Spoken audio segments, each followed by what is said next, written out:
Hello friends, welcome to my channel happy family சமையல். Channel பிடிச்சிருந்துச்சுன்னா like பண்ணுங்கள், subscribe பண்ணுங்கள், பக்கத்தில் இருக்க பெல் ஐக்கானை கிளிக் பண்ணுங்கள். அப்போ தான் நம்ம போடுற வீடியோ எல்லாமே உங்களுக்கு நோட்டிஃபிகேஷனில் காட்டும். இன்றைக்கி நம்ம என்ன பார்க்க போகிறோன்னா வெஜ் தம் பிரியாணி எப்படி செய்யலான்னு பார்க்கலாம் வாங்க. அதுக்கு ஒரு அடிகனமான பாத்திரம் எடுத்துக்கோங்க. அடிகனமான பாத்திரத்தில் ஒரு 100 ml அளவுக்கு கடலெண்ணெய் சேர்த்துக்கோங்க.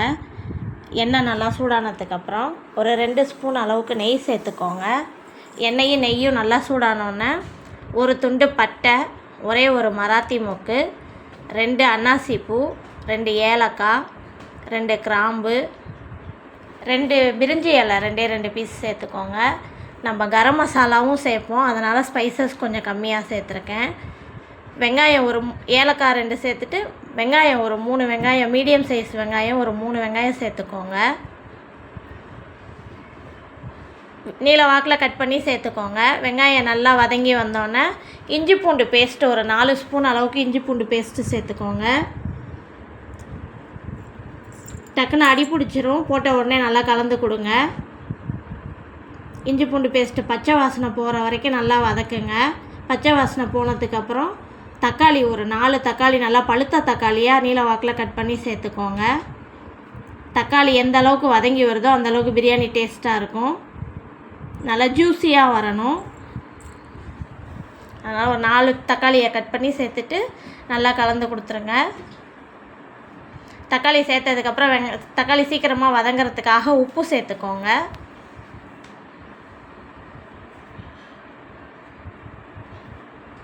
உப்பு சேர்த்துட்டு நல்லா கலந்து கொடுங்க. அடி பிடிக்காத அளவுக்கு பார்த்துக்கோங்க. நல்லா கிண்டி விடுங்க. அடுப்பை சிம்மில் வச்சுக்கோங்க. நல்லா கலந்து கொடுங்க.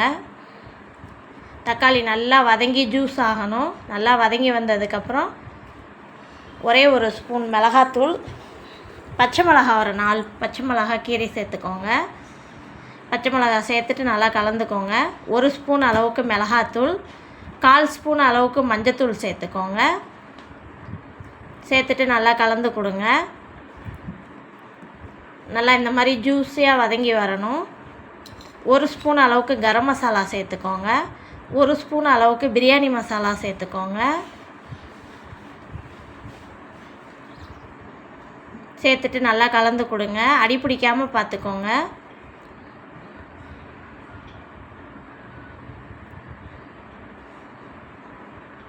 நல்லா வதங்கி வந்ததுக்கப்புறம் தயிர் ஒரு 4 ஸ்பூன் அளவுக்கு தயிர் சேர்த்துக்கோங்க. சோயா சங்க் சுடுதண்ணியில் ஒரு 10 நிமிஷம் சுடுதண்ணியில் ஊற வச்ச சோயா சங்க்கு உங்களுக்கு எந்த அளவுக்கு தேவையோ அந்த அளவுக்கு சேர்த்துக்கோங்க. சேர்த்துட்டு நல்லா கலந்து கொடுங்க. தயிர் 4 ஸ்பூன் அளவுக்கு தயிர், நல்லா புளிக்காத தயிராக ஃப்ரெஷ்ஷான தயிராக சேர்த்துக்கோங்க.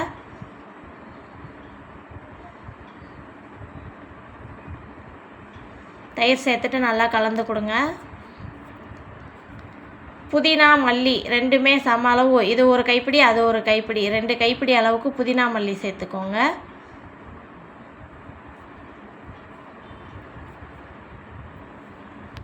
புதினா மல்லி சேர்த்துட்டு நல்லா கலந்து கொடுங்க. இது எல்லாமே நல்லா எண்ணெயிலேயே வதங்கி வரணும்.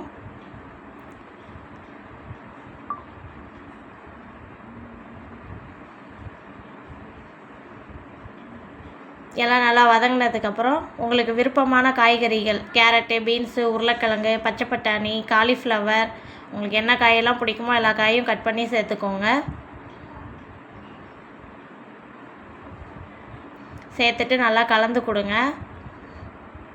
அரிசி ஒரு 1/2 மணி நேரம் ஊற வச்சுருக்கேன். நான் துளசி அரிசி யூஸ் பண்ணியிருக்கேன். 1 கப்பு அரிசிக்கு 2 கப்பு தண்ணி வச்சா சரியாக இருக்கும். துளசி அரிசிக்கு நான் 1/2 கிலோ அரிசி எடுத்திருக்கேன். 3 டம்ளர் 200 டம்ளரில் 3 டம்ளர் வந்துச்சு. நான் 6 டம்ளர் கணக்கு பண்ணி தண்ணி வச்சுருக்கேன்.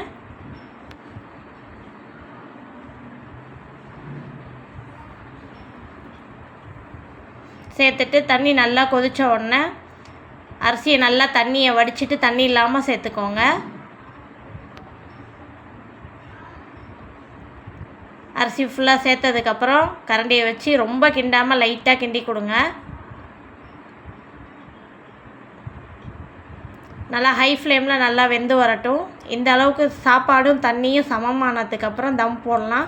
வேறு ஒரு அடுப்பில் தோசை நம்ம வீட்டில் யூஸ் பண்ண பழைய தோசை சட்டி இருக்கும் இல்லையா, அது ஒரு 10 நிமிஷம் நல்லா ஹை ஃப்ளேமில் வச்சு சட்டி நல்லா சூடானதுக்கப்புறம் நம்ம இந்த பிரியாணியை சட்டி மேலே வச்சுட்டு தோசைக்கல் மேலே வச்சு அதுக்கு மேலே ஒரு பாத்திரத்தில் தண்ணி வச்சுட்டு அடுப்பை சிம்மில் வச்சிடணும். ஒரு 20 நிமிஷம் அப்படியே ரெஸ்ட்டில் விட்டுருங்க. அடுப்பு சிம்லேயே தான் இருக்கணும். 20 நிமிஷம் கழித்து எடுத்து பார்த்தோன்னா நம்மளோட வெஜிடபிள் தம் பிரியாணி சூப்பராக ரெடி ஆயிரும். அடி பிடிக்காமல் நல்லா பர்ஃபெக்டாக வந்திருக்கும். சாப்பாடு நல்லா உதிரியாக வரும். இதே அளவுகளோடு கரெக்டாக செஞ்சு பாருங்கள். கமெண்டில் எப்படி இருந்துச்சுன்னு சொல்லுங்கள். தேங்க்ஸ் ஃபார் வாட்சிங். சேனல் பிடிச்சிருந்துச்சுன்னா சப்ஸ்கிரைப் பண்ணுங்கள், சப்போர்ட் பண்ணுங்கள் ஃப்ரெண்ட்ஸ். தேங்க்யூ.